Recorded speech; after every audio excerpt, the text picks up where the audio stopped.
new drinks are now at McDonald's, with refreshers like the Strawberry Watermelon Refresher and the Mango Pineapple Refresher with popping boba, to crafted sodas like the Sprite Berry Blast with berry flavors and cold foam. Who knew ice-cold drinks could be so fire? 6 all-new drinks are here, now at McDonald's. Refreshers contain caffeine. This is a More Than Just Podcast production.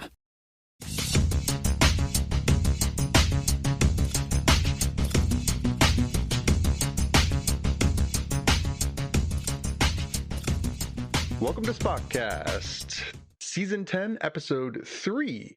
My name is Jonathan Kuline. I am in Florenceville, Bristol, New Brunswick, Canada, and I am joined once again by Jaime Lopez Jr. in Seattle, Washington. How's it going? Good, man. It's summer in New Brunswick. Things are good. We're gifted by sunny skies. It doesn't smell like smoke outside anymore, so we'll take all the little wins we can get. That's good. Our air quality index has improved, but just today it did seem a little hazy and did smell a little bit like ash, so it's not completely gone for us. Yeah.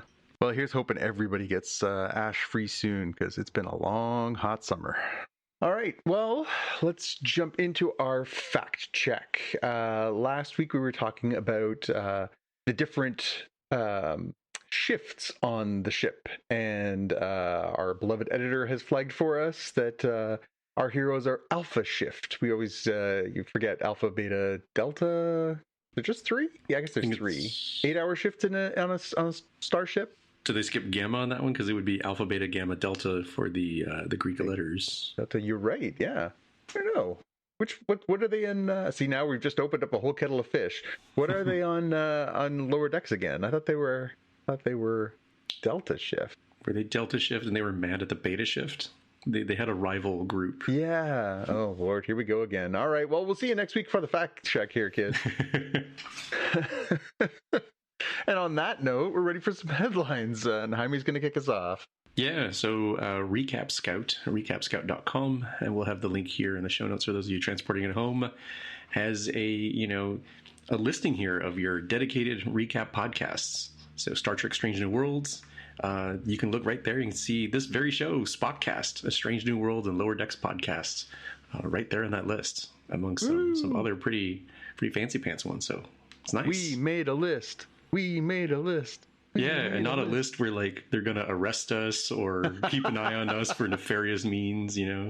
I mean, it's conceivable we're on other lists. That's true. Hopefully on more positive lists.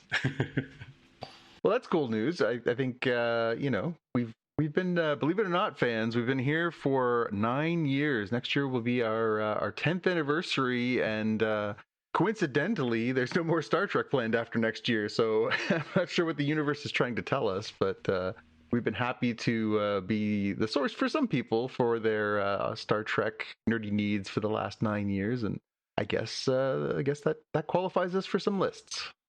All right, I have the big news of the week. This was really cool.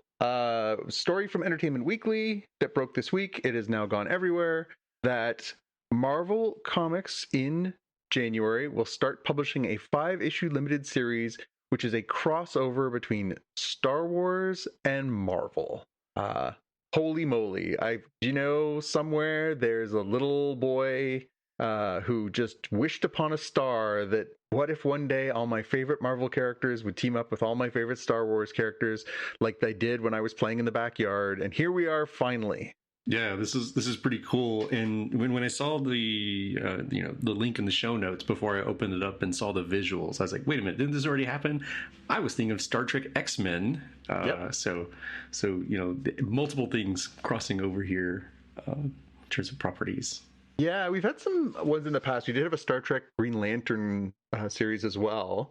So there have been some of these sort of unusual mashups, but I think when Disney acquired Marvel, I think it just became like the no-brainer of no-brainers that at some point someone would like break glass in case of emergency and want to do this. Because if you have all these properties, why not? The art that they've previewed for this is pretty incredible too. It's called Star Wars Marvel Hope Assembles, and we've got these interconnecting covers that you can have a look at, where you see, Luke Skywalker and the X-Wing Squadron with some of the Avengers. You see Darth Vader, Doctor Doom, and Venom teamed up with Thanos and Ultron in one of them. We've got Wolverine and the Guardians of the Galaxy with Han and Chewie. We've got Princess Leia and Black Widow along with the Fantastic Four. I mean, this is truly some nerd porn, is what this is right here. Indeed. And I don't know if these are just meant to be, get you hyped, or if it's supposed to be like these are different team ups sort of things. And so I looked at these through the lens of, are these team ups? I'm like, okay, the villains, there's a lot of villainy there, and a lot of players who are not going to play too nicely. Like, do you see, I don't know, Ultron and Darth Vader getting along, or Thanos getting along with Vader? Like, there's some I'm like, okay, I could see Venom and Greedo being on the same team. That tracks. Gotcha. Yeah. There's some gelling. And then I get all the way down to, man, Obi-Wan just pulled some rough ones. He's got, he's got Daredevil and, Aunt Beru, Uncle Owen. I'm like, man, that's a tough team, bro. Hawkeye. I was like, why does Luke got, Captain America, the Scarlet Witch, Spider-Man, Iron Man, Thor, Hulk? I'm like, man, it's like, Biggs and Wedge are just kind of like, just try not to die back there, whereas Obi-Wan's gonna have to like solo this for the most part. Yeah. Interesting too. This is they did announce this is going to be written by Kevin Smith, of course, a pod favorite, someone who has made a lot of creative things we've enjoyed. I can't think of anybody who would be better, except for maybe Patton Oswalt, to write this particular adventure. If you're going to mash up your good stuff, you may as well have somebody who is really nerded out, and I can't think of many people that are more nerded out than Kevin Smith. Yeah, this one looks like it'll be fun. Yeah, I'll be curious to know how many people. I mean, obviously, I'm a long time and quite involved comic book reader and collector, and I'll be curious to see if this brings some of the normies to the comic shop. Like your milkshake may bring all the boys to the yard, but can you get a team up between Darth Vader and Thanos to get to the comic book store? This is pretty crazy stuff. I just could not believe when it got announced, and it just seemed kind of random too, because we're only this got announced this week. We're just a few weeks, almost a month past San Diego Comic-Con. We're ahead of D23, which is the big focus of the Disney, Marvel, Pixar properties. It just seemed kind of come out of nowhere. Like, why wouldn't you wait for D23 or something to announce this? I'm not sure. Is it because everything is so much packed? Some major events, they're like, okay, we have so much that's happening on stage. We have to sort of pre-release, pre-announce some stuff because we just don't have enough time in the day to cover it all. Yeah. And they do point in the article from EW, it wasn't exclusive for them when it first broke earlier this week. They did announce that this is sort of part of the grand 50th anniversary celebrations for Star Wars, because 77 to 2027 is 50 years. So I guess, sure, it makes sense. I mean, really, and in the world of comics and comic pre-ordering, this is only 6 months out, and 6 months is not long at comic book terms, as far as, pre-orders you usually put in place 4 months out anyways. So it's not that far off the grand scheme of things. But yeah, like I say, it just sort of dropped on a random Tuesday, and I was like, what? What's happening? Okay, well, I'm not sure how we top this, but we'll keep going. So this broke today. A couple series that I think I talked about briefly that they had announced were in development from DC for HBO have been shelved. There was supposed to be an Amanda Waller series starring Viola Davis. That one has apparently been... They're saying it's still in development, but they're not actively doing that. So I don't know how you want to interpret that. And the other one was Paradise Lost, which was kind of a spinoff of the Wonder Woman content set on Themyscira, backstory to some of the stuff that's happened there. Given that they were kind of doing this sort of reshuffle of the DC stuff, I guess it's not super surprising, but it's still kind of a bummer, especially considering both of these were clearly female-led, female-driven projects, it's kind of a bummer to see them go out the window. Yeah, I don't have any insight, but working backwards, I think the Paradise Lost one with the Amazons is going to be like a very careful sort of razor's edge kind of show of like how you avoid a lot of the pitfalls that can happen there. Losing the Amanda Waller series, I don't think, since it seems to be temporary, I don't think that's like that big a deal. This isn't like Stranger Things, like, Viola Davis getting mildly older before the show actually debuts is like not an issue, she still works as like, oh yeah, adult person in charge of this, band of lunatics, and you can choose the lunatics that you want to be as part of that. So unless they were looking to do like a prequel series or something, I think they will be totally fine with that one. So yeah. And these two were announced back when they announced some of the stuff we've already gotten: Creature Commandos, Peacemaker Season 2, Lanterns, and the Booster Gold series, which apparently is still kind of in the works, but the writer on the project moved on, and they've decided to sort of take another stab at that. So I'm hopeful we'll still get that at some point, but that one is still also kind of in limbo too. But I mean, it's kind of crazy in this world where they're announcing like, hey, we've got 6 brand new comic projects. We're going to make 3 of them. Like, oh, all right. I guess we'll take what we can get. You remember last week, Jaime, when I said, hey, maybe we won't have to talk about Paramount and the Warner Brothers merger anymore now that this trial's been set for next spring? Yeah, that was really optimistic of me.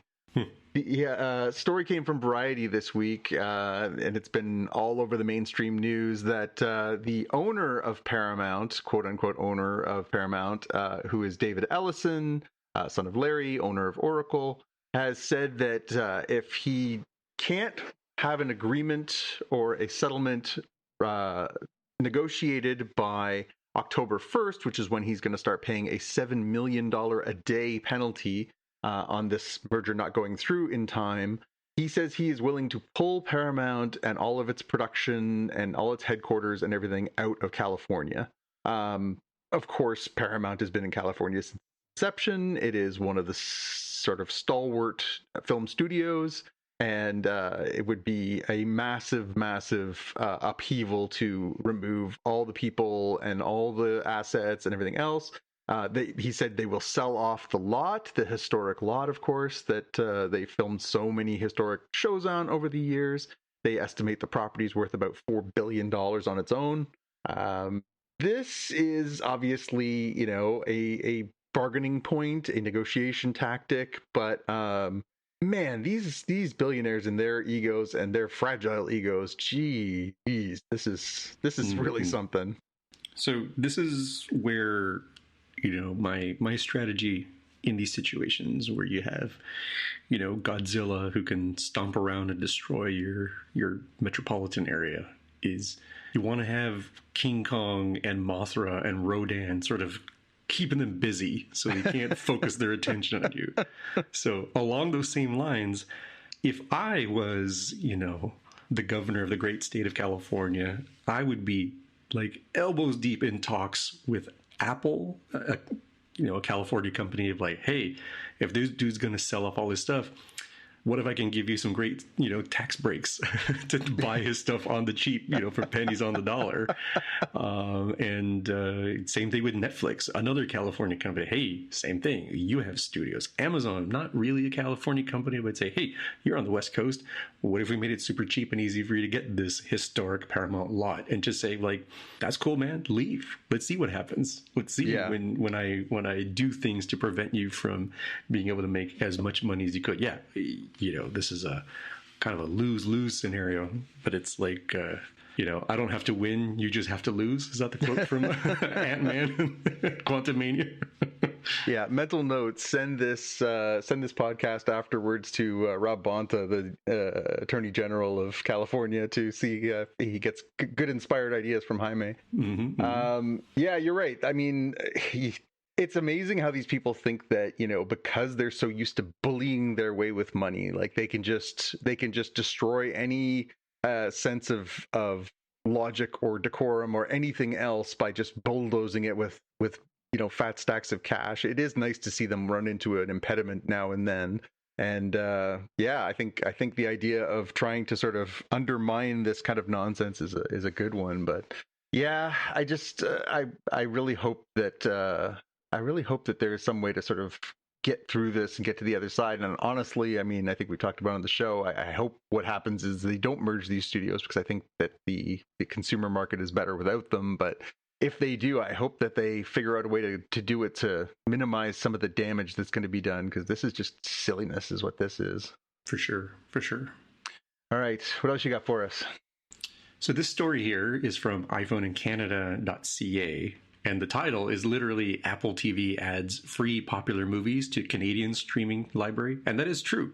But I just checked. It's also available, at least in America. So, oh, there you go. Yeah. So, these titles, adding to back catalog, the list here includes, I'll leave verbatim, Jurassic Park, Ford versus Ferrari, Rocket Man, Little Miss Sunshine, et cetera, et cetera.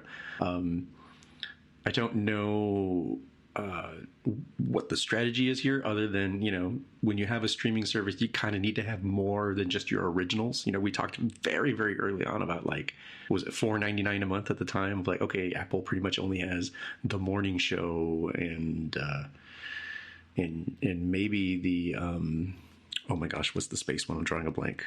They had Foundation, I think was the one from back then, or is it you're thinking of the Earth to the Moon one? For All Mankind. That's what's. I drew a complete blank. Like they had only a few, and then they've added more original movies, more series like Severance and Widow's Bay and stuff. But it's competing with everything else too, right? So if somebody's like, well, sometimes I don't always want, I don't always want steak and lobster. Sometimes I want, a nice juicy burger and fries. Yeah. Ford versus Ferrari probably fits your thing there, or Little Miss Sunshine. Catch Me If You Can, movie. Yeah. I mean, it's weird that, again, like, this sort of came out without, I think, much fanfare. They didn't really publicize it. I didn't notice it until this was called attention to, and same thing. I sort of looked at it and thought, oh, well, that makes sense, because they are competing against some of these other services. Obviously, Apple's playing on a different playing field than the rest of them, because their base of earnings is not necessarily this service, but it's always been a little bit of a, you can buy stuff for $5 and you can put it in your library, but what you're getting when you get Apple TV is you're getting the contents of our original content, not necessarily classic movies or anything else. This seems like a pretty no-brainer thing. I'm really curious to know where this goes. Is this a temporary thing? Is this something that they want to do, and continue to add to it? I mean, if they start adding, again, Titanic's on here, Mission Impossible's on here, there are Oscar winners, there's, huge blockbusters. It's a small list to start, but if they keep adding to this, like, that is a draw. Yeah. Getting those libraries as best you can is, I think, critical, because we talked about the Lopez calculus, right? I've got a whole bunch of these, but I think most people have like one or two, maybe three on the outside. They're not consuming all the medias, and so why would somebody choose yours over somebody else's? And more than just on a month by month term, like, you really want them all year if you're a streaming service. Yeah, it's funny because there is some stuff I've started deploying the Lopez calculus myself in select areas, but Apple TV has been a regular in the rotation. It doesn't usually come off, and yet I know people who do rotate that one out, and I think, like, well, I wonder if this kind of stuff does make it a little more viable in the long term, as opposed to rotating in, rotating out. If you're like, well, they kind of got stuff and it stays there. I think the number one complaint I hear from people about their services is, it always seems like what I think is there is gone by the time I go to look for it, right? Like, so many of these classic movies are temporary short-term licenses and things like that, and people get frustrated because it just disappears so fast. Yeah, we'll see. All right, this next one here, I'll read the title because it's from Apple itself, that Apple and Major League Baseball announced the September Friday night baseball schedule and the first ever broadcast in Apple Immersive. So Vision Pro is going to be... Tell us about that one, because this is cool. I mean, it already sounds cool just from like the stats, right? It says, for your Apple Vision Pro, they're going to use 3D video recorded in 8K with a 180-degree field of view. I mean, that's pretty nuts. That's for, I mean, you could just guess, right? It's going to be Red Sox Yankees. Oh yeah, the premier game. I'm like, obviously they're using it for that one. But they've got some other games here that are looking pretty good. My beloved Mariners sit 3.5 out of the wild card and five out of the AL West. So it's looking even more dour than it was last week when we talked about this. But look at these games, September 4th, right? The Guardians and the Tigers, and the 18th you got the Phillies and the Mets. There's some games here that could have some real playoff implications. Yep. Yeah, I obviously I don't think either of us have a Apple Vision Pro. Tim has one and speaks very highly of it. I will say that this is the kind of one of the things that I've been waiting for the most for this sort of use of this technology is the live event thing. Not just live sporting events, but live music events, live events across the board. I think will be something that will really potentially be a game changer for them. When you can use that technology to feel the immersion of being at an event, from the comfort of your living room, I think that's going to be a real holy moly for this technology. And I'm really curious to see if this can deliver what they're promising. Yeah. I think, of course, getting the live game experience is fantastic. I hope they do more of this sort of stuff. And really, I think what would be great is to do this for like all of these stadiums and arenas. And I know that, StubHub and others will show you, SeatGeek and stuff will show you like, oh, here's more or less what it would look like. Yeah. But it's just empty stadium. I don't think that they have here's exactly what this game looks like, and just show you 10 to 20 seconds. I think that can make a big deal for, we should totally get those tickets versus, good heavens, 30-second segue, a side story over to, you following this news with the Buffalo Bills and their Highmark Stadium? Yes. So there are some terrible views, which maybe this is an argument for why they're never going to do the Apple Vision Pro from every seat, because it's one thing to see, and you can just find on the internet, you can find images like, oh my gosh, you literally can't see the other end zone. Yeah. Now imagine if you could move your head in 3D and say, oh my goodness, I literally can't see nothing. I'm definitely not getting those chairs. I would 100% like it if they would just lean into it a little bit and say, fine, we're going to not only put it on here so you can choose where you sit. You can sit behind the dugout. You can sit down in the outfield. You can have the high view and the low view. I want those really brutal seats. I want to see how bad somebody else is getting hosed by having a camera sit next to them and have just as bad a view. It's like, good heavens, why does it block everything except the direct sunlight in my eyes? Yeah, I mean, in for a penny, in for a pound. Come on. I just think it's a great way to troll the people that have those seats, too, to be like, hey, someone else gets to see this from the comfort of their own home. They didn't even have to pay for this. Yeah, it's cool. It's cool. I think, like I said, I think this is one of the uses of this technology that I'm most excited for. So I might have to get a report from the field from our resident Apple Vision Pro expert and see what he has to say about this. All right. Well, that does it for our headlines. That brings us to the main part of the show. Today, we're going to talk about Star Trek Strange New World Season 4, Episode 4. We're going to talk about House of the Dragon Season 3, Episode 8. And we're going to talk about Silo Season 3, Episode 6. We'll kick things off with Strange New Worlds. And we got, I'll just jump right in with my elevator pitch. Welcome to Noir Trek. We get something that is both, they found a way to make black and white make sense in space. I thought that was a strange way to do it, but somehow it worked. This was very much the this was like 1940s-esque war movie, right? Behind, inside occupied France, inside occupied Morocco. This is, the Klingons have occupied this planet, and Una and Mbenga and Uhura have to sort of blend in by standing out. Yeah. My pitch was Star Trek Noir, Star Trek Noir. Yeah. Very spider noir. I do appreciate the fact that they gave just a little bit of that plot spackle, because I didn't know going into this what was going on, and I was legit cursing out the Paramount Plus app, saying, "What the heck, dude? This is not the first time I've had issue." I'm like, wait a minute. They're stating stuff that sounds like, oh, this is intentional. Okay. So they're doing the Paramount backlot, like what clothing outfits can we use on the cheap? Very much 60s Trek, right? So I appreciated that part. And I'm like, oh, okay. In this region of space, it affects your perception of color. I'm like, got it. Like that's just enough to get me, through the spirit of disbelief kind of thing. Yeah, and I think it was done well, because there was most of the episode was set on this planet inside Klingon space where they have to go undercover because their shuttle is hiding out from the Klingons. But we do cut back and forth to the ship, and there is a B plot with Spock and La'an.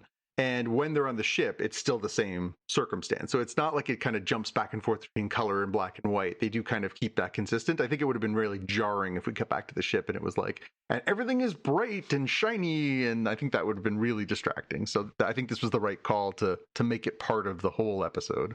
Yeah, I heard people online that were kind of wondering what's up with the Enterprise side. I'm like, did you not pay attention? They said that they're going right up, like the edge of the nose is a millimeter away from the the border, and then they're sending the shuttle to go get the probe and stuff. So clearly, the radiation or whatever it is that they said that emanates doesn't just end at this arbitrary political border between the Klingons and the Federation. It's probably got a little bit of a radius that goes beyond that. So it kind of makes sense that the Enterprise would be as close as it could be and is therefore impacted by the noir radiation. Yeah. So they go down to this planet, and very quickly Una gets mistaken for this sort of boss, and they're trying to figure out exactly what she is, but they're like, yeah, that's totally me, and we should totally go along with this, because they think that they can sort of blend in plain sight if they do this, and quickly they realize that was probably a mistake, especially Mbenga, who's like ruh-roh. We end up with Una, who not only sort of seems like she's a sympathizer for the Klingon cause, but then also turns out that her character that she's assuming, this person who's gone missing, is playing both sides. So we end up with this very complicated situation very quickly, and a lot of spycraft tips from wise old Mbenga, as they try and sort of both blend in, and also he's like, as soon as we get the chance, we got to get the heck out of here, because he sees this for what it is, which is just fraught with peril. Yeah, it's I think a pretty good way to bring in Mbenga's experience with this, and then contrast that with Uhura, who we know here is not Uhura of TOS, very well settled into her role, very experienced. This is still, even a few years in, just not straight out of school, but very early career Uhura, who's not as equipped, but does, I think, reasonably well, even after some missteps of playing along with this. Yeah, and obviously it catches up to her at one point. Somebody gets caught at a checkpoint, and they gun them down, and she kind of instinctively goes to help them, because that's the kind of person she is, and that's how Starfleet has trained her. And of course that gets her immediately into hot water, and ends up getting her taken into the dark room with the rubber hoses. And it's definitely Mbenga basically says don't says to Una, don't even bother, you're not going to help her if you get thrown in there too, you just walk away. He's very pragmatic. It's interesting to see. I was thinking about it as I was watching this episode. He's obviously a much more fleshed out character in this series than he was in the original Star Trek series. But Babs Olusanmokun is great. He's a terrific actor, and he really, just something about his that sort of gravelly delivery, he just kind of fit like a perfect fit into this sort of dark, noirish kind of world, where his really kind of seedy experience. I mean, he says, like, I killed a lot of people, and it's really weird that, like, I prefer to be a doctor, but I'm really good at killing people. And it's just kind of neat to see when they explore that side of him, like, what depth it adds to the character. I think they've done such a good job of exploring him as a character over the past 4 years. Yeah, for sure. What were your sort of general thoughts around? So you identified that this is, Casablanca-esque, Yeah. right? And I think that the way that they portrayed, the Klingons here is pretty interesting, in line with the, Nazi soldier-esque kind of, or I guess German soldier-esque take. Yeah. And then, the Klingons weren't originally, space Vikings, Valhalla type driven folks in TOS. They were much closer to, like, Soviet Union troops, or at least Red Scare era communists, possibly, Red China kind of more sneaky abouts rather than boastfully coming in and punching you in the face kind of one. So showing that blend here and a little bit of the culture. I thought that was a different take, because you didn't really have the, like, run around, pew pew pew kind of Klingons. They were a little bit more sneaky and devious here, I think, in this take.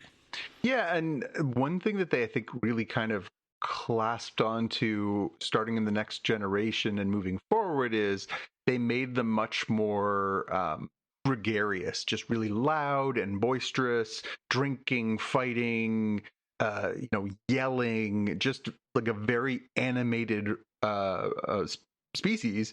Whereas here we kind of do get a little more of that TOS, like, speak softly, carry a loud stick kind of vibe.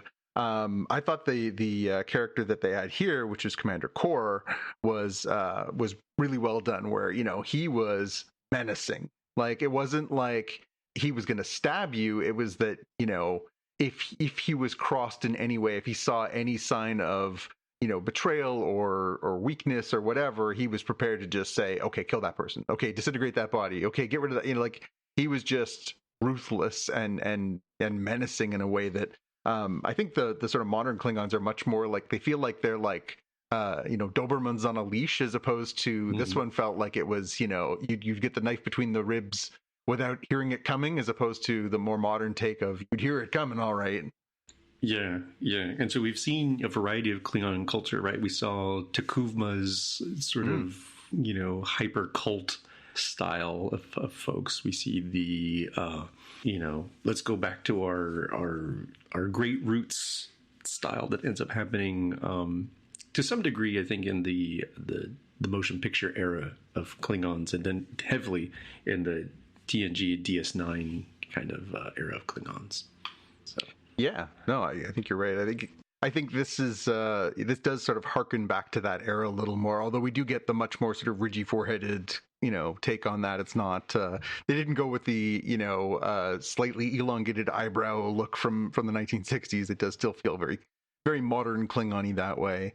So as the episode goes on, it just keeps getting sort of more and more complicated. They realize that there's these all these sort of double agents, and there's this resistance, and they're trying to figure out how to get off the planet, while simultaneously Una is starting to feel more and more responsible and wants to sort of help these people. And they discover that the Klingons are planning on reinforcing this sort of alert barrier they have around the planet, lets them know when people come and go, and turn it into a sort of more hard force field that will disintegrate things that try and pass one way or the other without their permission. And so it sort of becomes this sort of larger, can we help these people and still get out of here? And I did like that, we did have Mbenga doing the, hey, this is not our fight. Hey, this is not your fight. Hey, you're not this person. You are you. Mm-hmm. And we have a priority to get ourselves out of here. If we get ourselves captured, we're going to be in deep, deep trouble, because they'll have proof that we just violated this section of space. So he's there sort of saying, like, no, we got to do what we got to do. And let's get the heck out of here. I thought that was an interesting way to look at it too, because again, this is a medical practitioner. This is somebody who is committed to saving lives, and he's like, nuh-uh, not today. Yeah. So, yeah, I mean, the way it sort of all plays out, I mean, I don't know about you. I didn't fall for the, like, and she just happened to let the guy who confronts her at the end go. I was like, there's 100% chance that guy is carrying the MacGuffin that is supposed to sort of start this chain reaction as she goes off and they end up taking down this thing. A bunch of people get away, and they kind of have their cake and eat it too. They get to leave the planet, and other people get to leave the planet, and they kind of leave things better than they found it. The B plot for this episode is kind of a weird one, and it kind of continues the thread that we've been weaving all season about Lon, since she has sort of been struggling with her instincts. She's been struggling with her, her take on things. She's convinced that something sort of nefarious happened with this space probe that they retrieved at the beginning of this mission, the reason why they were in this section of space to begin with. And Spock gaslights her pretty hard. That was not a great moment for our guy Spock. He's just like, I don't know, I think maybe this is all in your head. You just go over there, woman, and think about what you've done. Like, it just was like, oh dude, no, not good. But it's an interesting scene when she finally does piece it together, and she goes and talks to Chapel about it, and she goes to see Chapel ostensibly because Chapel is her counselor. And Chapel's like, by the way, I did it. And that was kind of an interesting scene where Lon has to sort of say, like, well, am I the security officer who, was right? And, I can sort of claim personal victory and say I was right about this? Or am I the good person who's a good friend and, like, back off because Chapel had very altruistic reasons for doing what she did? Interesting as they continue to sort of dance around something's wrong with Lon through this, first 4 episodes of the season. Yeah. I do wonder where that ends up going, and we do have to wonder, like, how come she doesn't appear in any TOS episodes? Does she end up somewhere else? Is she demoted to the lower decks? What exactly happens to her? Yep, still waiting for the axe to fall on poor La'an, poor Erica, poor Una, poor let's see, who else are we missing? Oh, Pelia. Pelia's on the list. There's still some people who are every episode you're like, is this the one where they decide to write this person out? Did they make it to the end and have a happy ending? I hope some of these characters are happy, and hope they don't all just get brutalized, but they seem to be doing a lot of work on Lon this season, which makes me a little bit dubious as about, are we going to see her past the end of the season? One of the future episodes, they released all the title names for the episodes right before the beginning of the season, and the second last episode of the season is called Once La'an a Time, so clearly a La'an-centric episode too. So keep your fingers crossed if you're a La'an fan like I am. For the Easter eggs for this one, there was a couple of good ones. They referenced the Odyssey, which made me laugh, because that just happens to be the second largest movie in the theaters this summer. Mm-hmm. And Scotty at one point says, hey, so help me if I'm wrong. May I be stuck in a pattern buffer? That was pretty on the nose. Yeah, that was my quote. It was an Easter egg and quote. And yeah, some of the quotes, there was a couple of good ones. I had Una's at the beginning. She says, I do love rules and lists and rules about lists. But my favorite one was the one from Uhura. I know 600 different words for bad. This is worse than all of them. I thought that was a great line. My big question for this one was, so Commander Kor notably does not have the sort of ubiquitous Klingon facial hair. Do you agree with me that something about that is even creepier? Yeah, I guess that's what made him a little bit more unsettling. Yeah. And I guess that you look at his eyes a little bit more. Ignoring people like Gowron that have like crazy eyes, right? Like you don't normally get to emphasize the eyes as much because you do have the facial hair that gives you something else to look at, and we didn't really have that here with this guy. Yeah, I don't know why. Just as soon as he came on, and you just get so used to like minimum mustache, most of them, beard, facial hair, they have the braids tied in it. They've got beads tied in it. So there's always like a little bling and a little, like, you get the feeling like, well, this guy can't be all bad. Like he took the time to put some bling in his beard. He can't be all bad. Whereas this guy is just like, I shave it clean because I just want you to look at my face and be terrified. You know, like I don't know, I just something about it just gave me the willies. Yeah, yeah. And I think the black and white noir style helps as well, especially when you have the mind torture scene that gives you those heavy contrasts when they blow out the lights. Yeah, and good job by the I didn't catch the actor's name who played Core, but good job by him. Like he was really kind of going for that, 1940s movie, Nazi asking questions, trying like the interrogation scene with Uhura, the sort of friendly interrogation scene with Una. I thought both of those he played like really just like he was like Hans Landa in Inglourious Bastards. He was just like asking questions. I'm just asking questions, but my questions all have double edges to them. Yeah. No, this was good. Again, I think we always talk about the strength of this show, and the strength of this show is they're not afraid to try things. We know we're getting a puppet episode in the future. We've gotten a musical episode.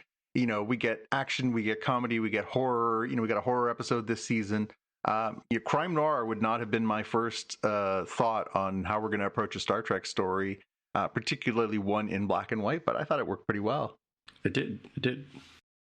Now, a word from our sponsor.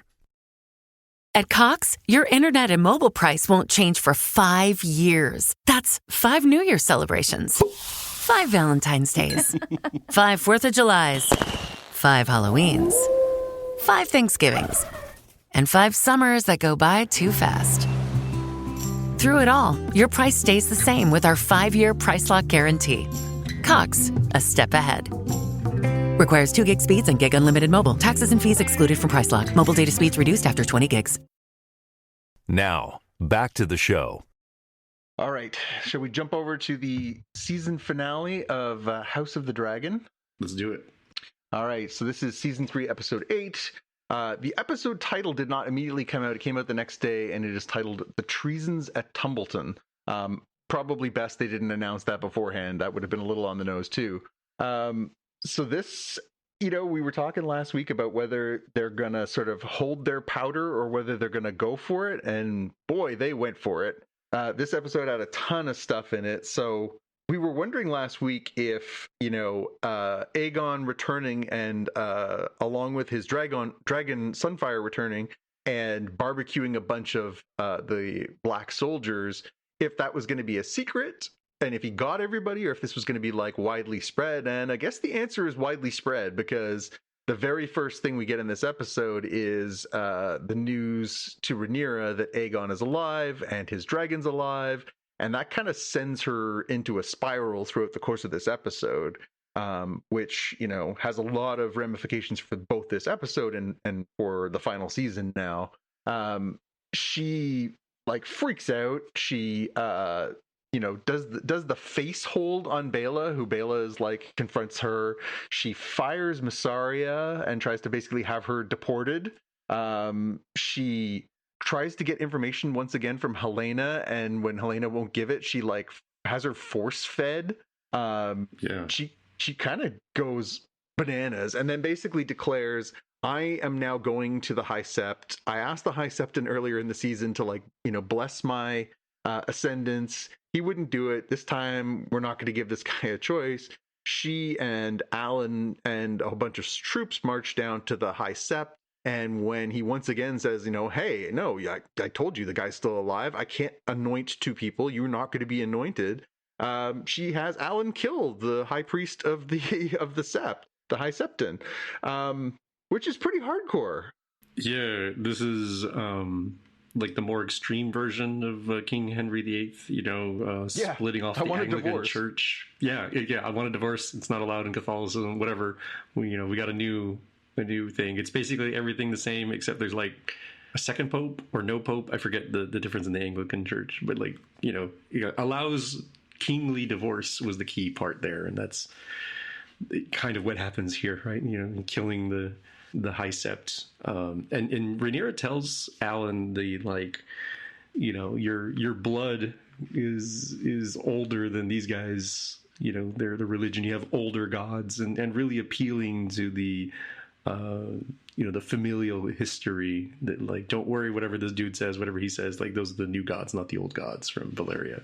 Well, and playing particularly to Alan's particular issue, because he wants to be legitimized. He wants to be acknowledged as part of her family. He wants to have that, the claim to part of this legacy. And so she goes right at him and says, hey, are you one of them or are you one of us? And he's like, stabby, stabby. Mm-hmm, so, yeah. Pretty good gamesmanship there. She did everything except, like, bro, it's your brother that has the dragon. Okay, so yeah, he's irreplaceable. You not so much. Now, that being said, he is the one sleeping with his niece, not his brother, who also wants to sleep with his niece because this is Game of Thrones. Right. Yeah. So Rhaenyra is just like going off her nut here. We do a check-in on a couple of different parts. So we check in with Aemond and Alice at Harrenhal. That was a really interesting scene, and that's not something that's from the book, so they kind of invented this for the show, but Alice basically talking about her origin story. So that was a really kind of cool little monologue where she talks about how, it, by all appearances, if you read along with this, she was the wife of Black Heron, the guy who created Harrenhal. And when the dragons came, and melted the castle and killed everybody, one of the victims was her child, who was badly hurt but not killed. And she tried to basically use magic to try and keep him alive, and it didn't work. But that left her basically imprisoned. She's not allowed to leave the Riverlands, and she has to basically continually serve the people that come through the area. That was kind of a neat twist, because we never really got a clear set of sort of why she's there and sort of what her game is. It was kind of neat to get an origin story for her finally after all this time, especially because that's not something that's written down in any of George's book. Yeah, she always had kind of a ghost story aspect to her, and there was kind of a, like, is she even real kind of thing? And it's like, well, she's witchy. Real, witchy and cursed here. So that it is fascinating when Aemon's like, that would make you like that was like 100 years ago. Yeah. So, yeah. And there's been, on the book speculator side, I do go to some of the Reddit channels for people who are sort of, enjoying this on multifacets. And one of the things is, is she in some of these scenes? Because there's like at different points, there's animals in different scenes. Is she hiding herself as an animal? Like, is that a magic thing? So like, there's been all kinds of speculation about sort of who she is and what her powers are and stuff. So it's really kind of cool to get a little bit more sort of substance there. And it kind of explains why she was sort of keen to first with Daemon and now with Aemond, to try and sort of build something new again and not just have this sort of ruinous life. Unfortunately, the good times for Alice and Aemond kind of come to a kerthud when Aemond wakes up to the sound of wing flaps and thinks, oh good, Vagar's back, and wanders out into one of the hallways and discovers it's Aegon and Sunfire, and we get one of the funniest deliveries I have ever heard on this show. I'm alive. which was so good. Tom Glencarny is so good as Aegon. Where, he basically says, you tried to kill me. This is what I look like now.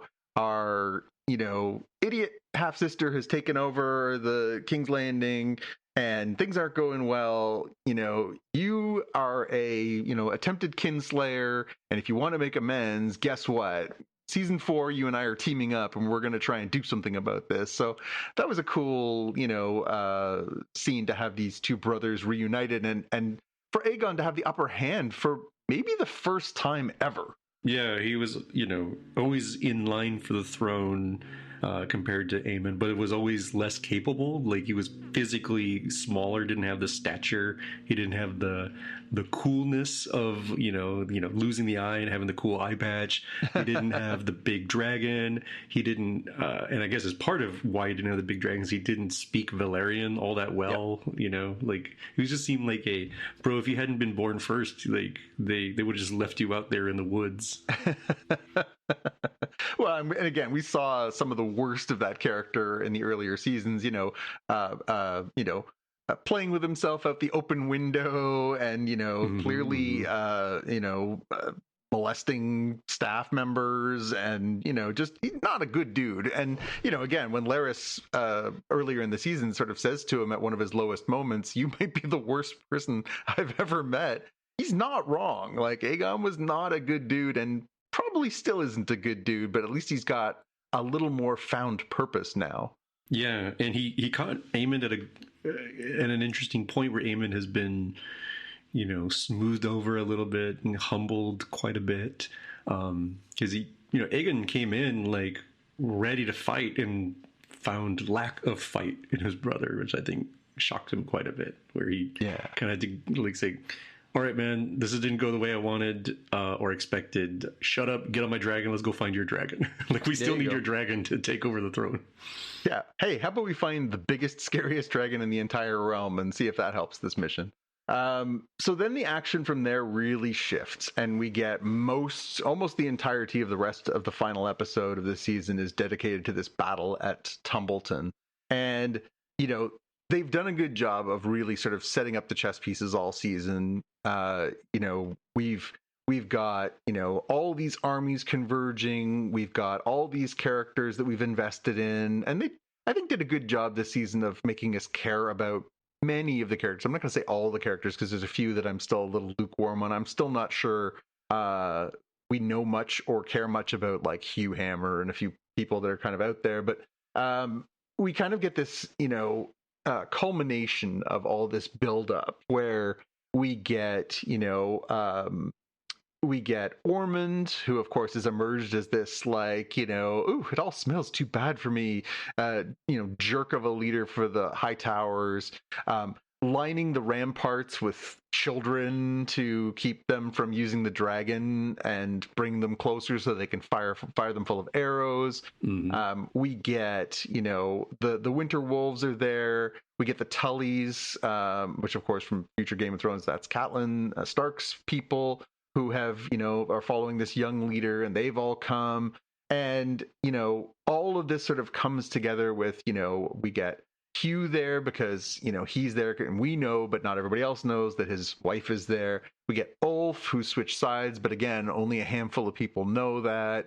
And then it just starts turning into just absolute chaos because first we get Darren and Gwaine, who are pretty convinced that this is a losing play by Ormond. So they take Corlys out of their prison and basically run up the white flag and go out to try and negotiate and say, like, hey, we'll give you this guy back. And, hey, maybe there's a way for us to divide the kingdom up into different parts. And we do something that's, not so killing everybody all at once.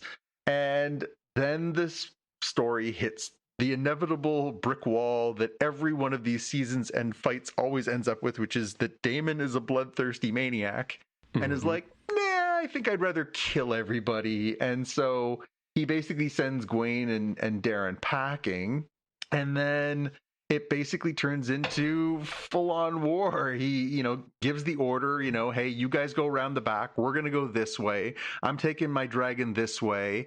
And hey, Winter Wolves, go and open the door, and then you can die. And they're like, cool, open door, then die. We got it. So these maniac Northmen basically run into a field of arrows, trying to get the door open, which was that was a pretty hard scene to watch.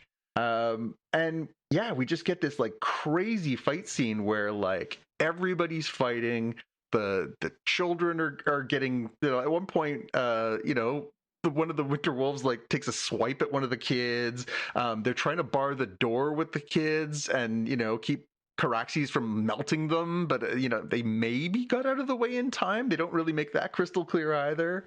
Yeah, there were a couple of stragglers. There was like every other kid was smart. There was like, I don't know, 15, 20 kids. They ran away, as fast as they could. And two froze like deer in the headlights and unclear. I mean, Daemon really waited and was like, I can't wait no more. Kids or not, I have to break down this door. Yeah.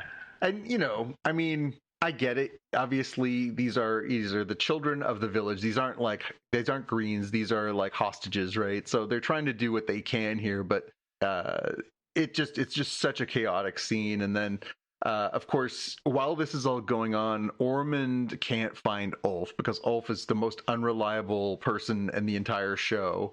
And they're running around and they're trying to find him, and he's supposed to be the secret weapon, and they can't find him and they can't find him. Eventually they find him passed out drunk inside of an outhouse, and Ormond humiliates him by like throwing him out into the streets with his pants around his ankles and says, go get on your dragon and do something. And so we end up with him going out and very quickly being like, okay, well, I guess I may as well pull the trigger here. And he starts barbecuing the rivermen and all the people that are like lined up for battle. And then is just like, you know what, in for a penny, in for a pound, and starts burning the city of Tumbleton all over the place, killing both sides pretty indiscriminately. So not a great ally.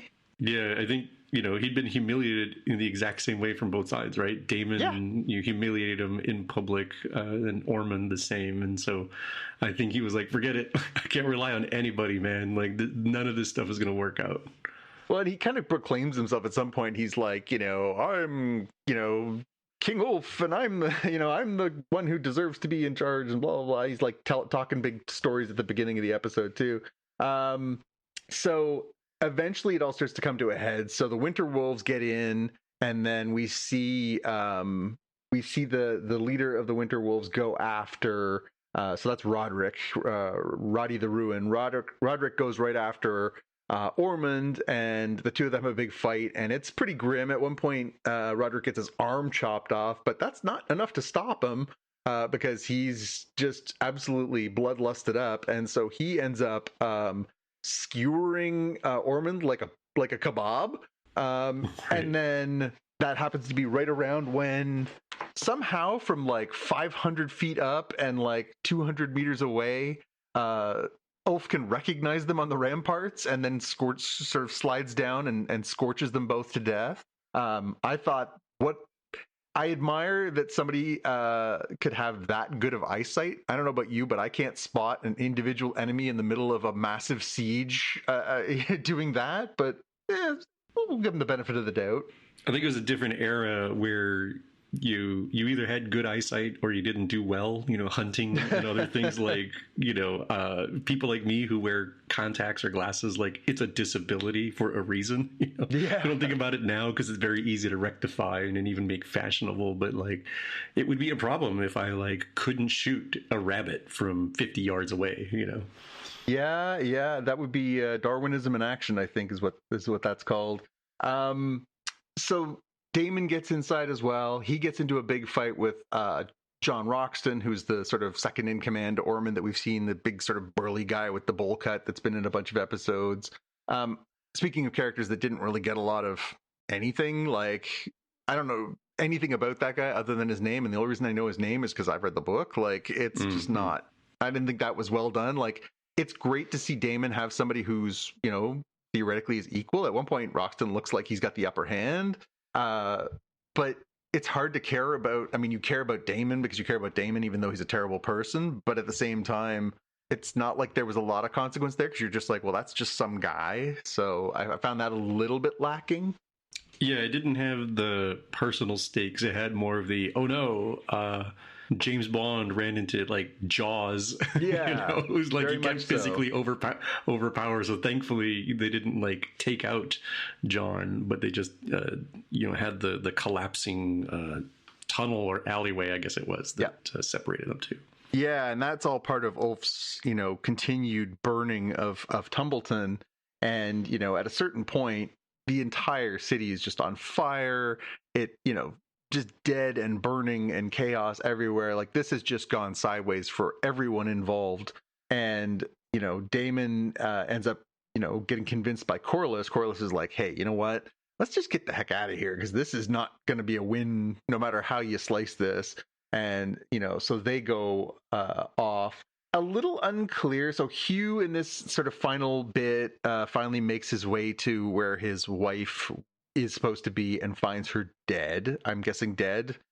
his reaction. Mm-hmm. So that kind of is more like it's unclear. Like his personal priority didn't seem to be fighting for Rhaenyra. He wasn't even supposed to be there. He was supposed to be back at King's Landing, keeping the castle safe, and he abandoned his post. So I'm not sure how that's going to fly with Rhaenyra, because that can't be good. And then on top of that, we end up with a bit of an ambiguous conclusion where Gawain is looking for Daeron and Tessarion, his dragon. I didn't really get a vibe one way or the other whether he was supposed to be alive or dead, or either of them were supposed to be alive or dead. I think we're supposed to maybe be deliberately ambiguous on that for the final season. Yeah, I think so as well. I mean, they showed like a toasted body that I thought might be Darren, but I'm like, well, probably not. It was like a blink and miss it. I don't think it was his face. And also, where would his dragon be? Like, his dragon would probably be taken out as well. Yeah, I mean, I think they were supposed to be like inside of one of the buildings, so it's hard to say how that plays out. But I think that was a deliberate choice. I think they don't want us to know until next season because that is a pretty big deal one way or the other, whether he's alive or not, especially because Ormond is definitely dead, because we actually, not only do we get him getting stabbed with a very large sword through his butt cheeks, and then getting attacked by Ulfin the dragon, but we actually do a check-in later on where we see his body and it's scorched and he's dead. So that one he's off the board. So while Tumbleton is smoldering in ruins, unbeknownst to Rhaenyra, she, we check back in at the castle, and we find out that Helena, who has been sort of woven through this whole episode as sort of, trying to decide what to do about herself. She's being force-fed, she's being, imprisoned, and then Massaria gives her the news like they're never going to let you go, especially your kid, because Aegon's back, right? So she basically realizes I'm stuck here and I'm trapped, and so she makes the call to throw herself out the famous window that a lot of people have thrown themselves out of on this show. And so not only does she throw herself out the window, she lands on something very pointy at the bottom there and is very, very, very dead when we pan past her. And then we get Rhaenyra going up to the scene of the crime up in her room and looking at the tapestry that she's been working on through this whole season. And the final piece of the tapestry is Helena had sewn her own death onto the thing, and then the final thing that she sewed on there was Rhaenyra sitting the Iron Throne with fire and blood all around her. So, basically saying the culmination of this story is Rhaenyra, the monster, the dragon sitting on the Iron Throne, and. Instead of having a reflective moment of like, maybe I've gone too far, maybe I have lost control, she's like slams the shutters shut and is like, oh, well, and moves on. What did you make of this sort of final scene from the sort of Rhaenyra perspective and Helena's decision to end it all this way? Yeah, I think Helena's decision makes sense, given the struggles she's had and being, used as a pawn both by, her own mother and Rhaenyra, and the inevitable, like, you better pray that's not a boy, you better hope that's a girl. That's like the best possible outcome, because you're going to be hostages anyways, and you don't want it to be a deathly hostage for the male potential male heir. So, she needed all of the like just enjoying nature. We talked about the fact that she's got Dreamfire, one of the biggest dragons, but kind of a non-factor because she doesn't want to ride the dragon. She definitely doesn't want to use it to barbecue people. Yeah. And, being locked away in this tower was just like not good for a free range spirit like herself. Yeah. Yeah. Well, and I think she realized too that, because she had that vision in previous episodes where she saw herself with the baby being born and then basically immediately taken away from her and either killed or, just basically there was no chance this child was going to have any kind of good or normal life, right? It was clearly things were messed up, and she didn't see a way forward for not only herself, but for her baby to have any kind of life under Rhaenyra. Mm-hmm, mm-hmm. So, yeah, I mean, Grimm, I love that character, and I love, the sort of quirkiness that she brings. She's kind of got an interesting way of looking at all this stuff. And again, obviously the she's been, our sort of, guide through this whole thing with her visions and stuff. Right from when she was a little girl, we got some of the visions of, she predicted her brother losing his eye and getting the dragon and all these different things. It's very sad to see that character go, but you can understand her sort of reasoning and all this stuff.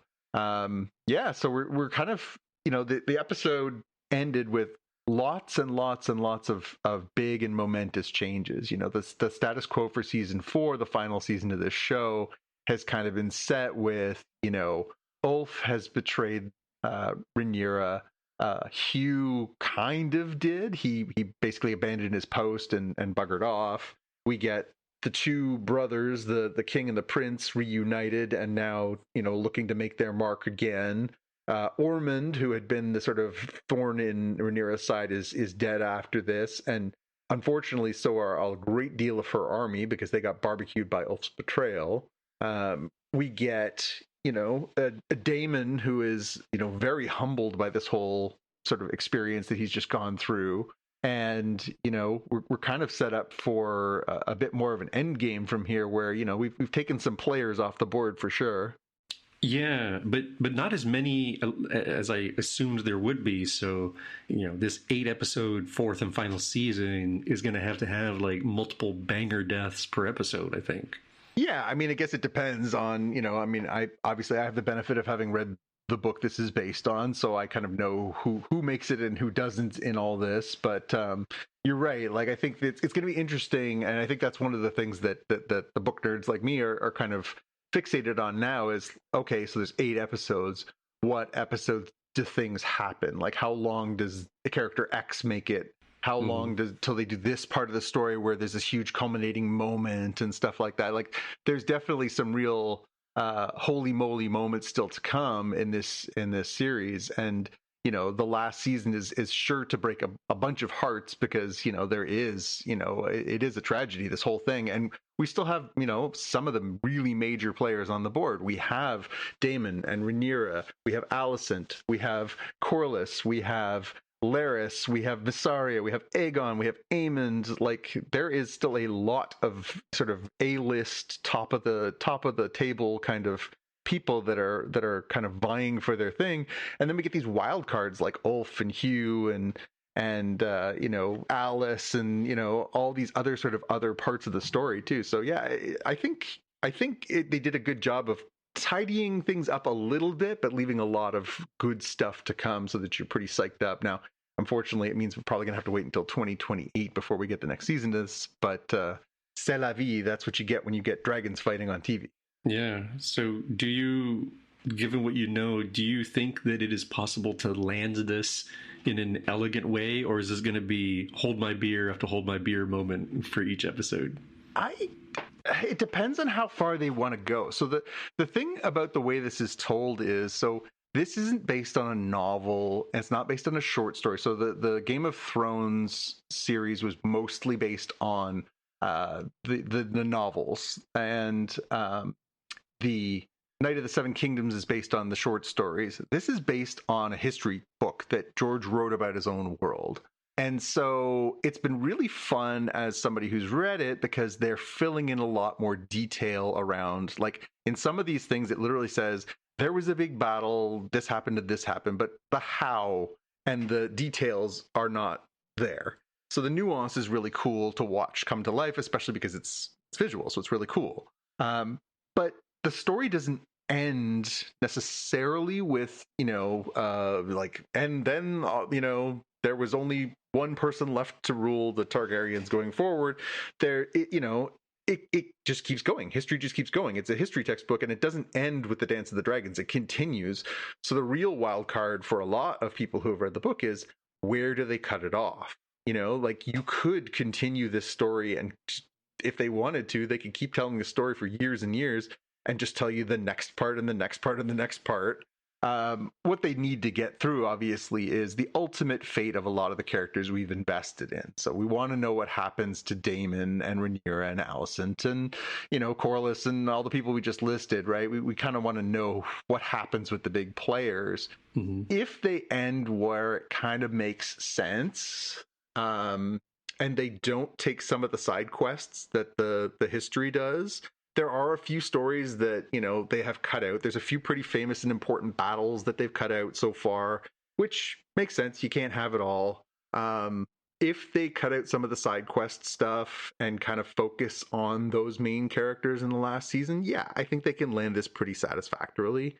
I think where it goes sideways is if, you know, like this season we got the addition of Ormond Hightower, right? Like this wasn't somebody who was even referenced before.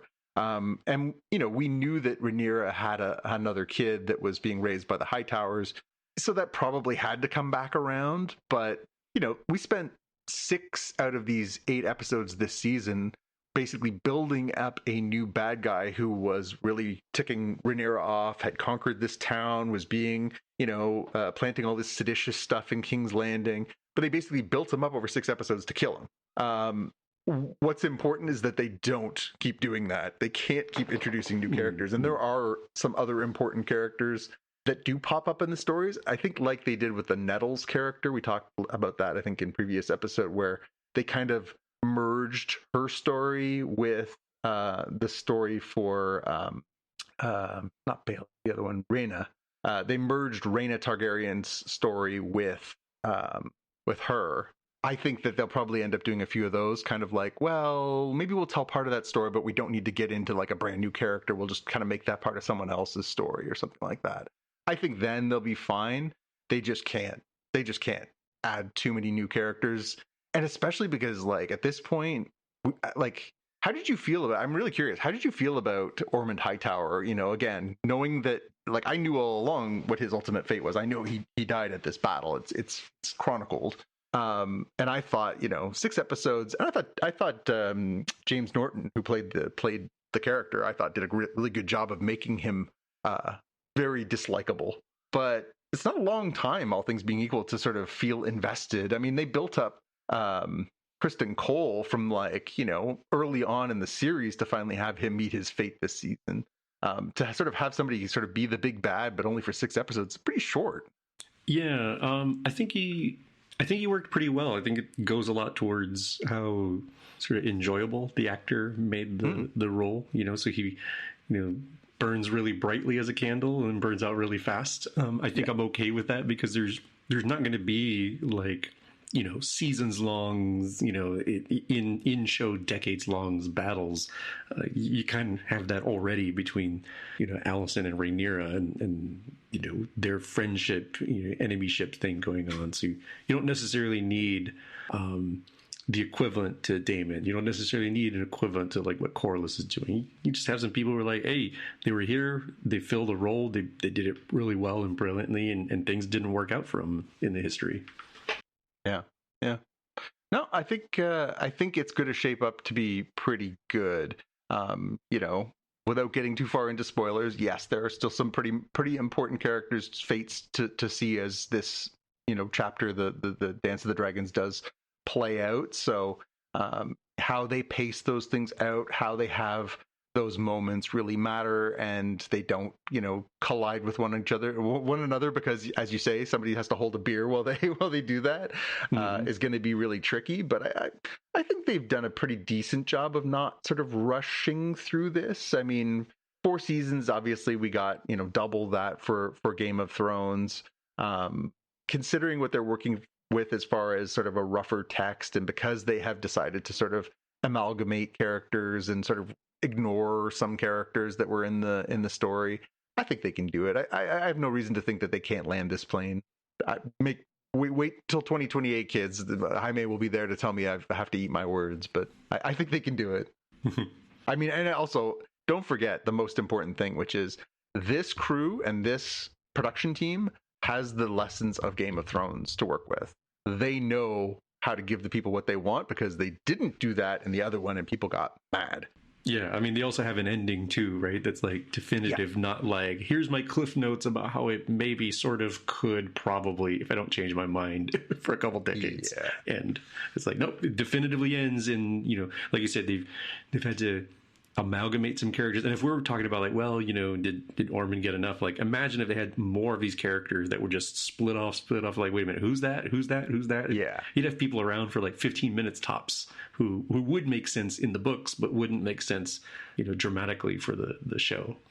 Yeah, I mean, even as it is, if you go and take a look on IMDb at the named character lists, like people who have lines and names and titles and stuff like that, it is insane how many there are in this series. Like, it's crazy how many people are actually like, oh, that's so and so and they matter here, and like it's a long list of performers who are playing, named and speaking parts. And so was Game of Thrones, of course. That's one of the gifts / stabs in the kneecaps that George R.R. Martin gives you is he's got a humongous, like, long history of this world that he's created. He's created such depth. I mean, it's the reason why people respond so much to his work is it's just filled with, developed characters, nuances, relationships, family trees. Like, he's really put a lot of work into the mythos building of Westeros, and that comes at a bit of a price. I'm sure he, apparently he's not the biggest fan of this particular adaptation, and sort of got into some kerfuffles with Ryan Condal, who's the showrunner, because he didn't want to compromise on some stuff. And Ryan's like, it's a TV show. You can't have everything. You just can't. So, well, we'll see in 2028, hopefully, assuming they can get it done by then. All right, let's move on to our last show here in the main part. We'll talk about Silo, Season 3, Episode 6. This is called The Drive. And this is where it starts to build a little momentum again. The last episode was very much the sort of how we got here. We get Juliet getting her memory back. We get, things moving more propulsively forward. And this one is kind of all propulsive because they're trying to basically figure out, like, how do we keep the weird voice from beyond from killing everybody with this poison that we know we can get, because Juliet remembers now that there is this safeguard. The safeguard will kill everybody, and she knows that Silo 17 blocked the safeguard.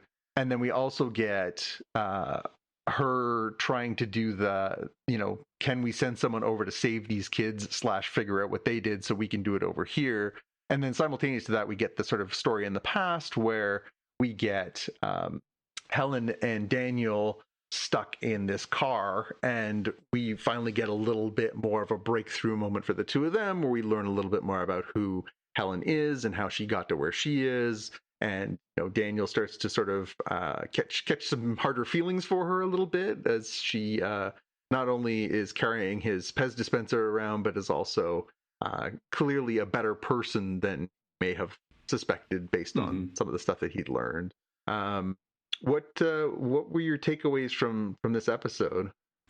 I did like that they, going with the stuff that happens in the past, I did like that they clarified and didn't leave it a mystery of like, hey, is she like a bad person or what? I was like, no, she took one for the team here because she had to follow journalistic standards and not reveal the source, and also wanted to make sure people couldn't try to reverse engineer the source because of how problematic it got. So, she was down in the dumps with that, the National Enquirer-esque kind of media rag, but was clearly still trying to do real journalism instead of like, TMZ TikTok style celebrity drama stuff that they were clearly wanting her to do the other place. So I enjoyed that.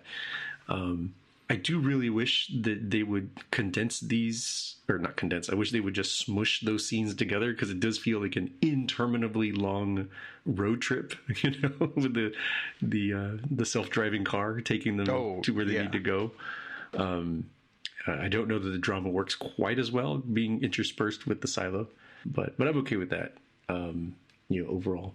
Like, it's just going to be my complaint all season, I think, honestly. Like, do what I want. I'm like, just make like 4 episodes in the past and then 4 episodes in the Silo, and then just let them, just trust people to do it. So they'll need to have an Apple TV option to watch them in like chronological order or something for this season. But yeah, the real stuff is in the silo, right? I think the past stuff is just to lay some groundwork in this episode, especially for the reveal at the end of the episode. Yeah, so we get sort of a double dip here. So we get we get some of the stuff in the silo where Juliet wants the so basically two of the linchpins of the silo to go out and do this mission over to Silo 17, and first Camille and then this sort of mysterious voice both say like, no freaking chance are you sending like the head of electrical, or what is the head of whatever, engineering or mechanical, that's what it's called, sorry. And those two people are not leaving this building. Like we predict that there will be a massive catastrophe if they die. And she's like, well, what if we send these two people that you already hate and want to die? And they're like, deal. So that kind of makes sense. And then we also get more of this sort of mystery. Billings and Hank are trying to figure out like who is stealing all this stuff from supply that is making things pretty precarious, unbeknownst to our main characters and unbeknownst to the bulk of the silo. And they figure out that this one person has basically appeared in two places at once, which is pretty weird. And then, the big sort of holy moly at the end is, when they finally do end up, when Daniel and Helen end up finally getting out of this car, first they get a police escort, which is pretty weird considering they're in a hijacked autonomous vehicle. And then after that, they arrive at this hangar, and it's the senator is the one who greets them at the door and says, hey, how'd you two like to save the world? Which is a pretty dun dun dun. Were you surprised by that twist? I didn't expect it to be a like save the world. I expected it to be more machinations are going to happen. Like I knew more subterfuge. I didn't think they were going to be killed because I think the congressman, senator, I forget what he is. Daniel's a congressman. Yeah, congressman. He says like, look, dude, if they were gal, lady, ma'am, if they wanted to kill us, why would you drive us all the way out in the middle of nowhere? Just have us drive off a cliff. Yeah, happens all the time. Oh, they may have had drugs in their system, kind of thing. This young couple in love, and the horrors of cocaine use. They flew off the cliff. Like, why would you drag them all the way out there? That's too much. Yeah, so, for sure. I didn't think they were going to be murdered there. I thought they were going to be involved deeper in something. Yep. Well, and hopefully, it has been. I mean, definitely see your point of like it's hard to jump back and forth so much as we have this season, but hopefully what we get from the next episode is finally some context as to what the heck has been going on in the past. We know that there's something to do with the mind drugs. That's the other thing we didn't really talk about here is we also found out in this episode that Camille's already started putting the mind erasing drugs into the water supply. Like that's already happened. So like that ship sailed. But it's hopefully next episode we get a little bit more of the how do these things start to tie together. Again, we're down to 4 episodes this season, and I think the satisfying ending for this season, which is not unlike House of the Dragon, this is the penultimate season. We only one more to go, 10 episode 4th season to wrap things up. We kind of need to know why you're telling us both these stories simultaneously. If they're going to do this dance back and forth, we're going to need some more substance out of the past storyline, right? Yeah, and I do appreciate coming back to Rebecca Ferguson, that like now that she's back to being herself or more of it, that it is, I think, more enjoyable now. That I think we talked about like the mind, not mind control, the mind wiped version, memory wiped version felt like she was a spectator, and here she's much more active in her interactions and choices. Yeah. But it's funny too, because multiple times in this episode she sort of says, I'm back. I've got my memory back. I remember everything. And you can see the look across many people's faces who are like, uh-oh. It's like, leveled up. Like she's like, uh-oh. Now we've got real Juliet back in the game. And she is a force. Again, I think she created such an amazing character through the first couple parts of the first couple seasons of this show. It was, I understand why they did it. It was, good for the plot and everything else, but it hasn't been as fun because Juliet's just such a force and that character is so interesting. It's nice to have her back in fully functioning form for the final half of the season. Mm-hmm, mm-hmm. Yeah, so hopefully, 4 more episodes to go. We get a little bit more direction as the weeks go by, and we, start to head towards a conclusion that makes everybody psyched for a final season, and also that makes sense would be good. Yeah, I think when we get to the end of this season, I will also ask you for the 4th and final season. Just be prepared to think about, can they land this plane, or is it hold my beer? I mean, granted, they'll have 10 episodes in season 4, so it's not quite as tight as House of the Dragon. But and they've already taken, we can talk about it after the season's over. Just some of the reasons why they've told the story the way they have. There are some good reasons for it, and I can't really get into it now without spoiling things, but that there are some reasons why they kind of have to tell this story this way. And it is a pretty big divergence from the way they told the story in the book, but the way they told the story in the book wouldn't work for television. So stay tuned, kids. 4 more weeks. I'll tell you all about it. But there's definitely... I was interested going into this season as somebody who has enjoyed the books very much, how they were going to pull this off. I don't think so far it's as good as the book. Not that many things usually equal up to the source material, but I think in this case particularly just because of the advantages you have making somebody read a book versus telling them the story visually. It's just they're totally different mediums, and you can't do the same things in one that you can do in the other. So hold on to that thought for 4 more weeks. All right. Well, that's going to do it for the main part of our show, and that's going to bring us over to our watch list. I will kick us off by saying early this evening, I finally got a chance to see The Odyssey. Did I see it in 70 millimeter, ultra IMAX, best in the world? I very much did not. I saw it at my local theater here in Woodstock, New Brunswick, Atlantic Cinemas. They have held it over for 3 weeks, so it was still around for me to watch. Tonight was the last night you could watch it here. It's moving on. So I thought, you know what, I'd really like to see it in its best possible format, but in the end, I really just want to see it in a theater before it disappears. So I'm just going to bite the bullet. It's a really interesting movie. I liked it a lot. It certainly isn't. I mean, it's an adaptation of a classic piece of human storytelling. Like this is one of the most enduring stories. It's several thousand years old. And I understand it's a complex story to sort of bring to life.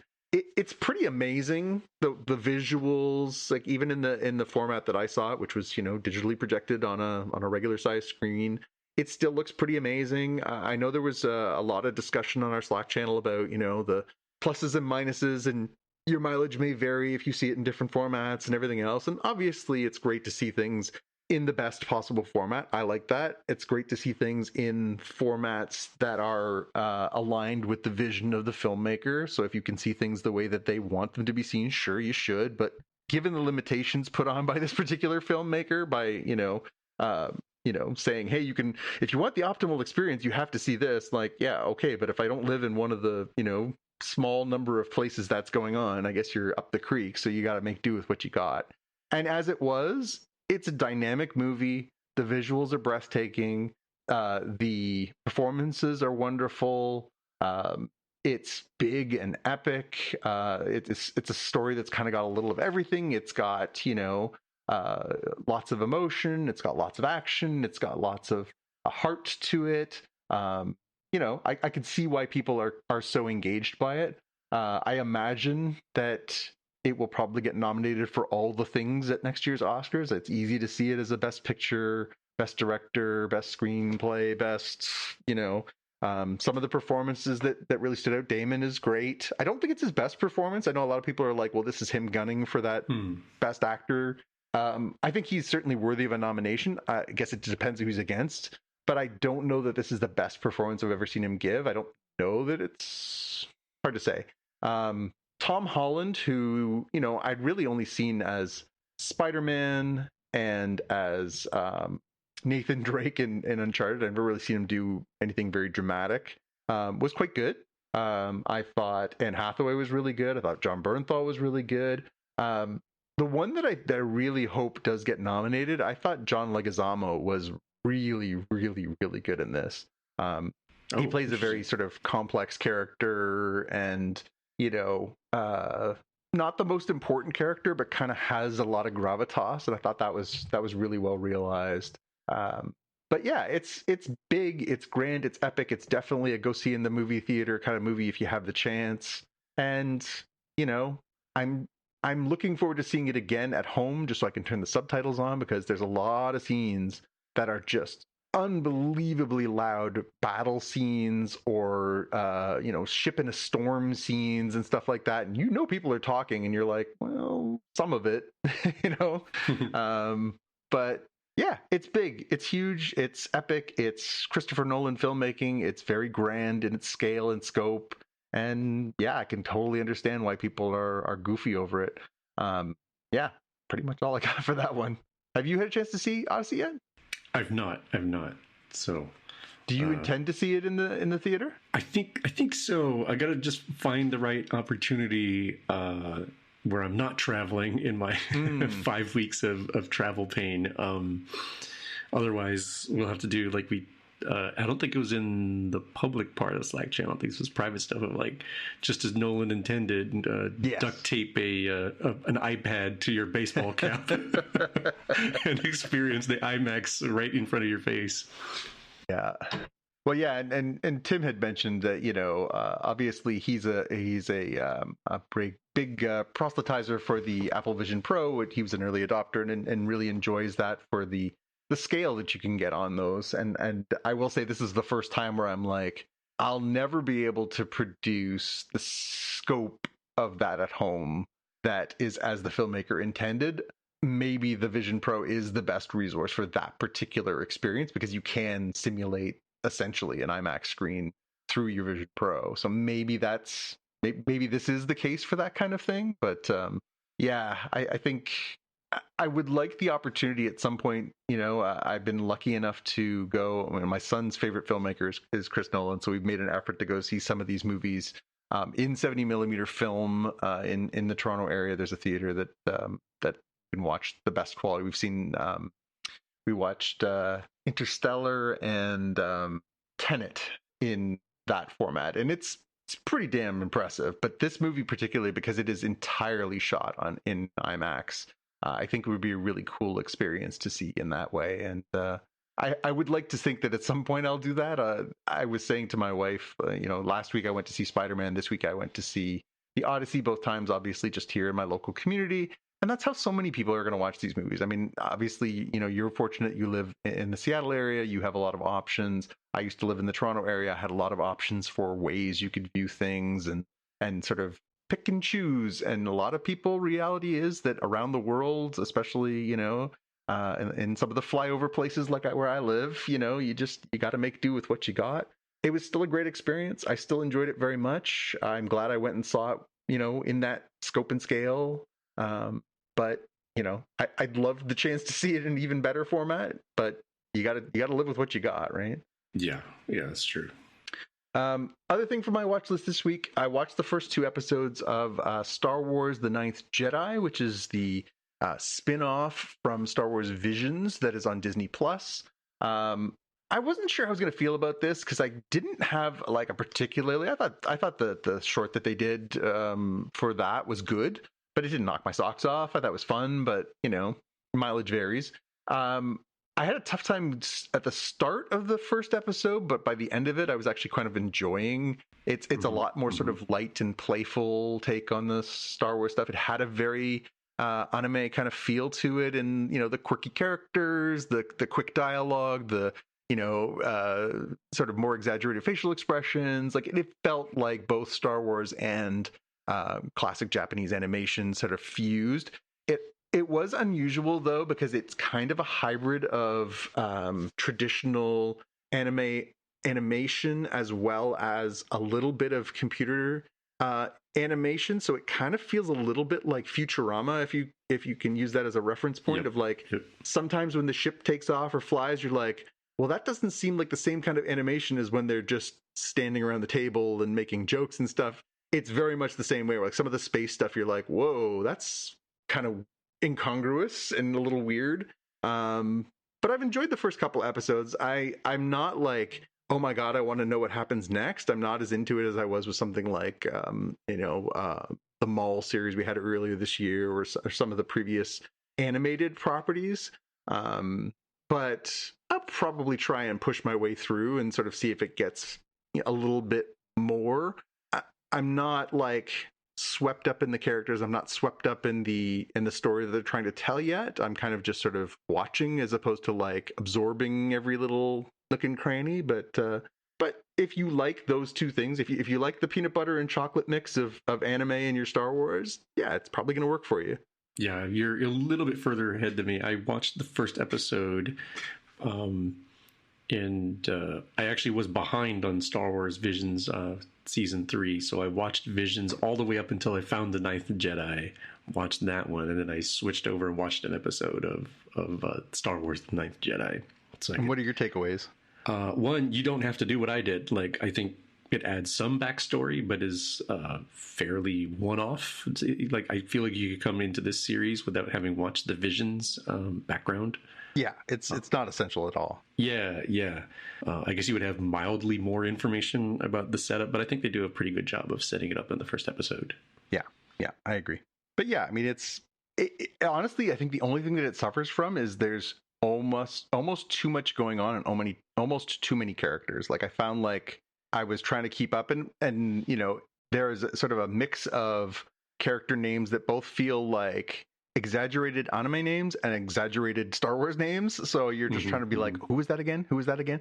And also the main villain sounds like he's got his head in a fishbowl, which also is a little distracting. yeah. The style of helmet, the sound that they gave him is different. Actually, are you listening to this? Are you using this? Are you listening in English language, or did you go with the Japanese version? I have flipped back and forth because I wanted to sort of see how I felt about them both. I think I preferred in Japanese. Okay, because that's where I defaulted to, so I wasn't sure what the American English style was like.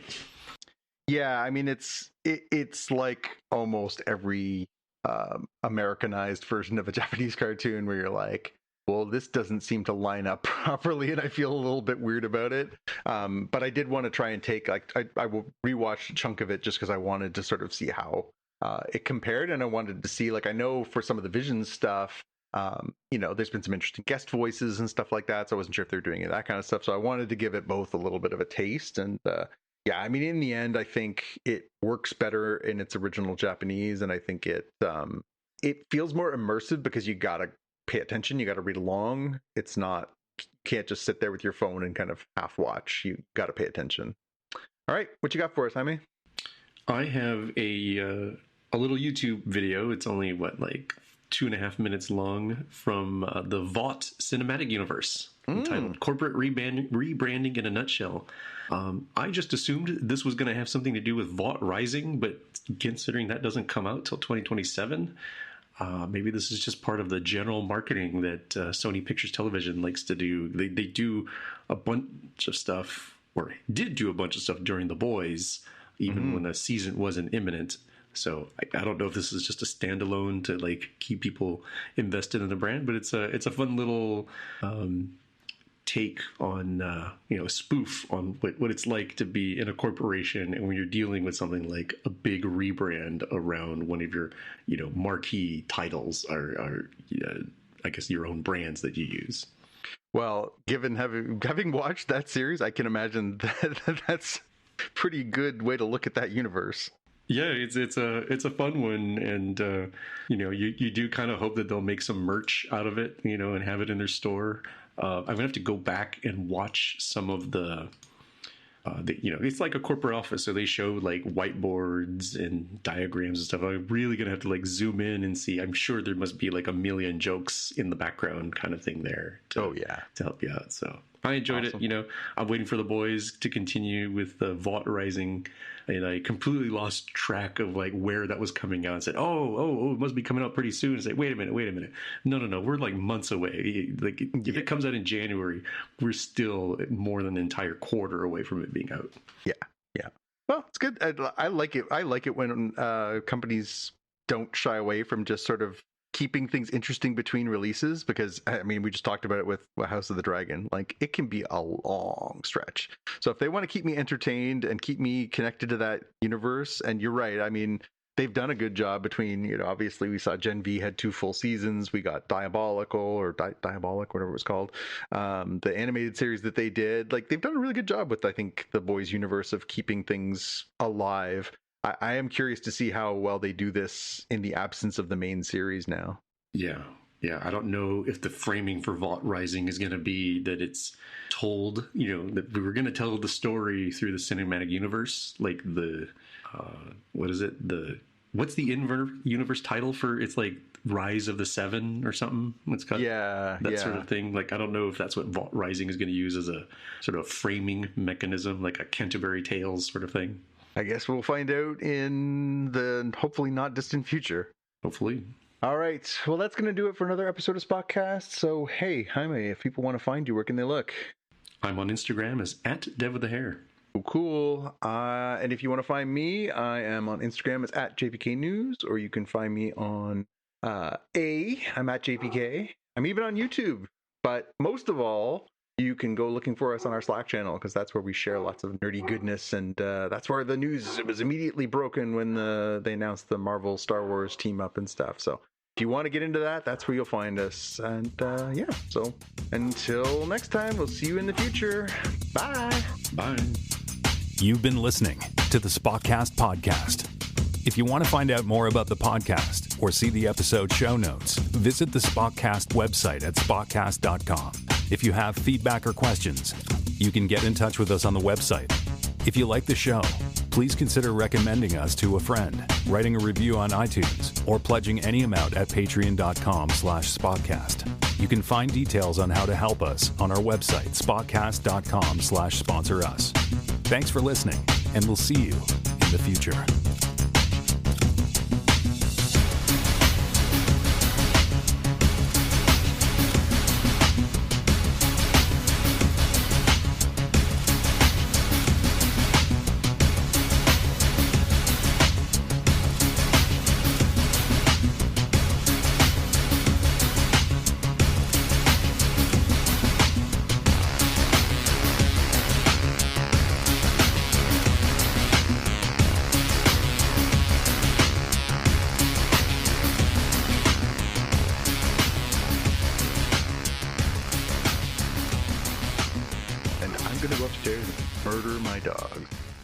They suddenly got, I mean, what could possibly be going on? It's past midnight for you all, right?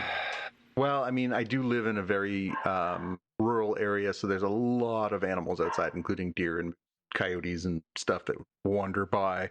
I was going to take them into my office, where usually they're quite well behaved, but my mother-in-law is staying with us for a while, and she brought her cat. And while one of my dogs loves cats, the other one does not love cats. So she stays down here. And when they come downstairs and they see her, they bounce off the walls. And I thought, you know what? I just can't do that while I'm recording. I'll just leave them upstairs. But unfortunately, it sounds like they are standing at the window, barking at every noise that makes something that makes a noise in the bushes out there, which this time of night could be anything: raccoons, deer, foxes, coyotes, moose, who knows what. So yeah, you gotta accept the limitations of your abilities when you have a home recording studio. Right.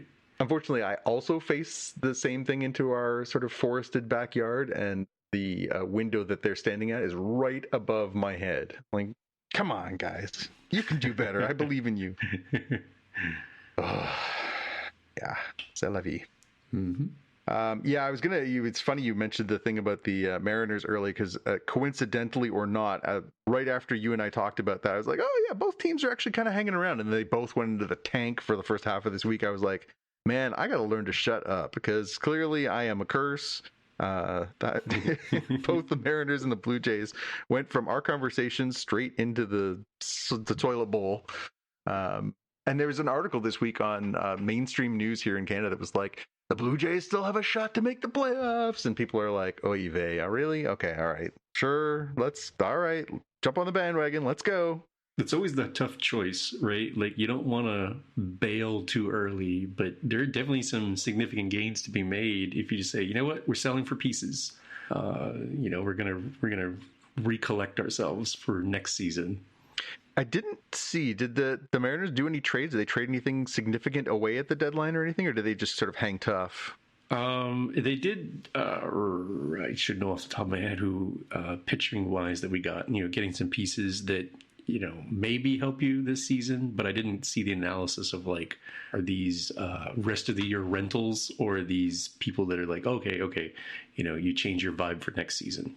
So I don't think we've thrown in the hat, but it certainly doesn't feel like we're going to be necessarily again, it's still only 5 games. It's not like it's game over here, but if they go on another slide, then it might be time for some September call-ups come, September 1st rather than waiting to the last bit of the season.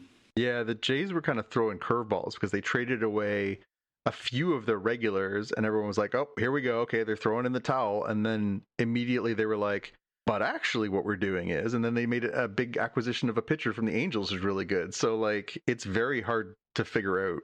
They kind of want to have their cake and eat it too. They're like, well, we're going to trade away some guys and get some prospects. But then they immediately like made another trade for like a future asset and traded away one of their top prospects to do that. So I'm having a tough time keeping up with it. And honestly, I feel like I'm just going to sort of lift my head up at the beginning of September and see if it's worth spending some time watching some September baseball or whether I should just walk away. Not to mention the fact that baseball season was just once again destroyed by the LA Dodgers picking up the best available stud pitcher on the market and having a salary of like $800 million. So I just don't know that it matters at all. So yeah, it's tough. I still think we're headed towards a lockout. So I mean, prove me wrong, baseball. On that note, as a reminder, we will actually still record next week, but it'll have to be on Friday the 21st because I'll be traveling on Thursday. But I'll get back home soon early enough in the day that I should be rested for Friday and all caught up with shows. Perfect. Okay, so we're just for next week. Are we going to do Lanterns week to week? We Lanterns certainly on can. Sunday. So even if I don't watch it Sunday, I'll watch it on the airplane heading to Atlanta because that's a nice like 5.5 hour trip. Silo's coming out, actually already out, so I can watch it tomorrow. It's just really Trek at the end of the week for you. Trek. Because House of the Dragon's gone now, so it would just keep us at 3 shows for the short term. Yeah, no, I think we could totally do that. Yeah, that works okay with me because I'm planning to watch Lanterns. Okay. Yeah, I mean, if we both think it stinks, then we can decide to pull the plug on it. But why don't we? On it? Yeah. Yeah, why don't we try and take a few notes and then we'll make a call after the first one and we'll see how we feel about it. Okay, sounds good. Cool. So just mark your calendar for Friday the 21st. I will change it in my calendar right now. And if you're marking calendars, you might as well cross out the week of the 27th and 28th because I'm unavailable for those. I'll come back till later on Friday, the 28th. Okay, so one more time. That was the 27th. You're not available. Correct. And neither the 27th nor the 28th. You know how some of these we've like switched them to Fridays. I'm like, oh, okay, I come back on Thursday early enough that it doesn't bother me. But I'm coming back late enough on Friday the 28th. I'm like, I'm not going to rush home and then do a podcast after that. So after the airplane. Yeah, I mean that one shouldn't be the end of the world because it's not the end of Star Trek and it's not the end of Silo yet. So we should be fine.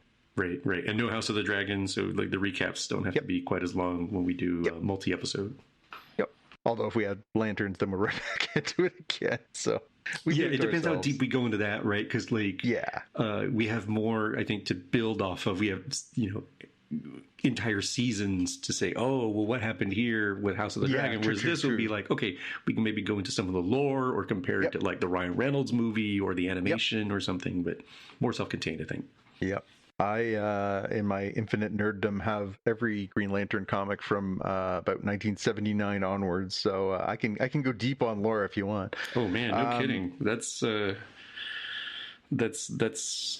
quite the crown jewel that you're going to have to figure out how to pass down to your heirs. Yeah, I'm sure they're just dying for that one. There's some stuff that I have in my collection where they're going to be like, oh, that's so neat. Like I have every Spider-Man comic from the 1970s onward too.